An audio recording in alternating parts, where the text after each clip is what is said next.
بابا جان میدیا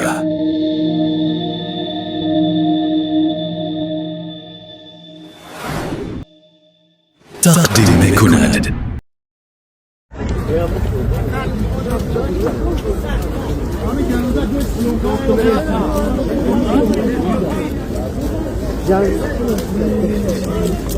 فیضگل زنی مرد بود. فیضگل دستی من به کار کرد، شاگردم بود. افتخار میکنم که همین شاگرد داشتم.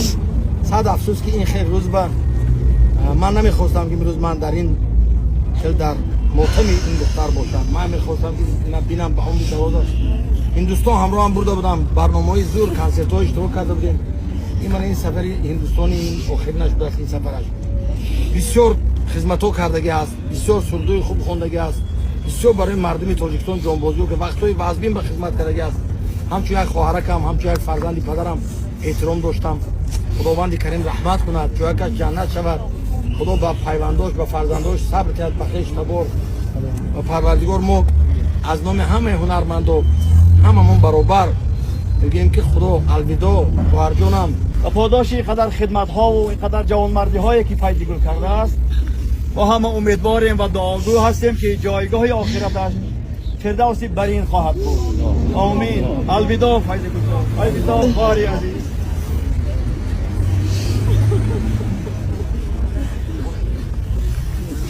باوری نمی‌بیاد که امروز فیضگل قدیما نیست، میشه جنت بینن. چه دکتر کاکشور بود؟ باوری که دیدم الوداع میمونه که همیشه خوش آمده برادر عزیز.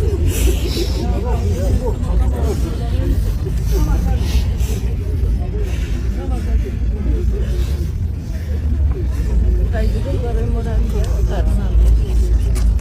از 16 سالگی همراه بودیم.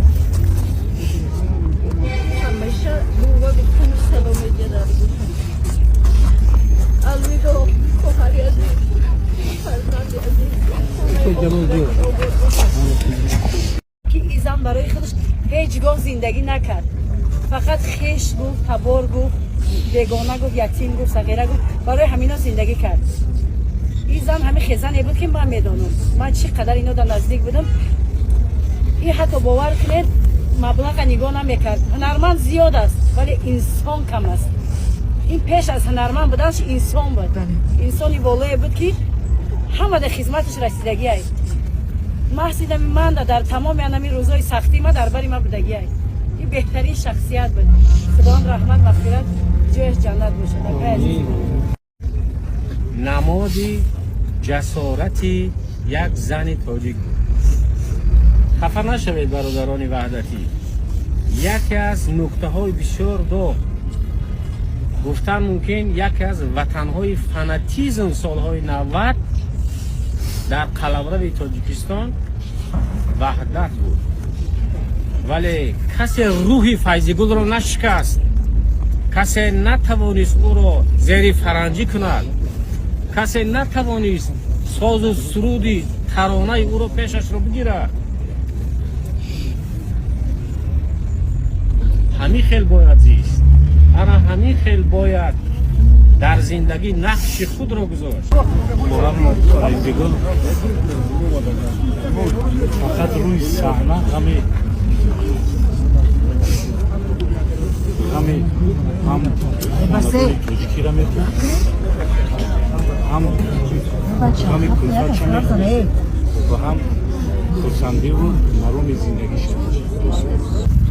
اولا بسیار تشکر که همه قدم را برای توصیلی خواهر عزیزی ما آمدتان سر تعظیم نزد همه شما و من چنین گفتنی هستم که گفتی همین برادر عزیزی من فیضگل زنی بود به غیرت بهیمن، زنی بود که دست شد همیشه چهره خندان. من تا این وقت همه مشکلی برسونه که من یکم بار نفهمیدم که فیضگل بوده باشد که افا جان من یکم جان درد میکند یا کسل هستم. من خیال میکردم که فقط همه خیلی بردم صحت سلامت میگردد و این نصیب وقتی که من فهمیدم که در دهلی من خیال کردم که یکم کنسر برفته که فیضگل.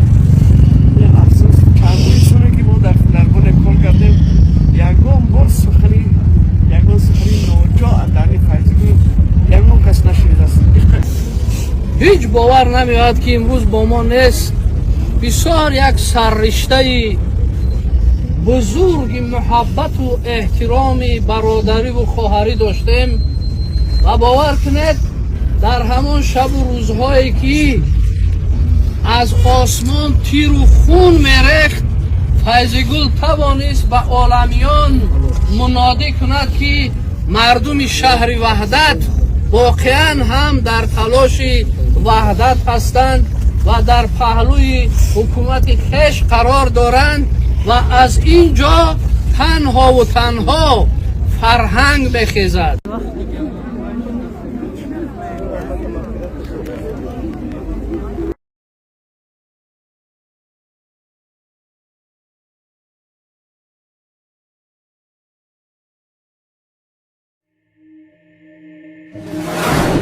Bobo John Media.